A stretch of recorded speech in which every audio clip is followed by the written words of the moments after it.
சிறு குழந்தைகளை என்னிடம் வரவிடுங்கள், அவர்களை தடுக்காதீர்கள், ஏனெனில் விண்ணரசு அவர்களுக்குரியது. அன்பிற்குரியவர்களே, இன்றைய நற்செய்தி வாசகத்திலேயே இயேசு குழந்தைகளை ஆசீர்வதிக்கின்றார். யூத பெண்கள் தங்கள் குழந்தைகளை மத போதகரிடம் ஆசீர்வதிக்க அழைத்து வருவது அவருடைய வழக்கம்.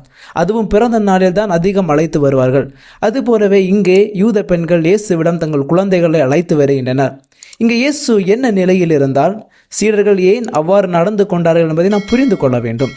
இயேசு எருசலேமை நோக்கி துன்பம் மற்றும் சிலுவை சாவை ஏற்பதற்காக செல்கின்றார்.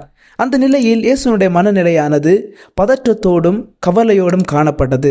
இதை சீடர்கள் அறிந்திருந்தார்கள். அதனால்தான் இயேசுவை தொந்தரவு செய்யாமல் இருக்க குழந்தைகளை தடுத்தனர்.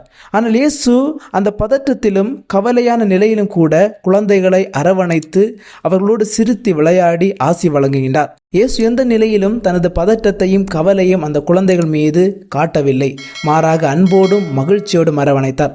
அதே போலத்தான் நம்மையும் வாழ அழைக்கின்றார். எப்போதெல்லாம் நாம் பதற்றத்தோடும் கவலையோடும் கோபத்தோடும் இருக்கின்றோமோ அப்போது யாரெல்லாம் நம்மிடம் பேசவோ சந்திக்கவோ நேரம் செலவிடவோ உதவி கேட்டோ வருகின்ற பொழுது நமது பதற்றத்தையும் கவலையையும் கோபத்தையும் அவர்கள் மீது காட்டக்கூடாது. மாறாக அன்போடும் மகிழ்வோடும் ஏற்றுக்கொள்ள வேண்டும், அரவணைக்க வேண்டும். அதுதான் விண்ணரசை ஏற்றுக்கொள்கிறதுக்கு அர்த்தம் என்று குறிப்பிடுகின்றார்.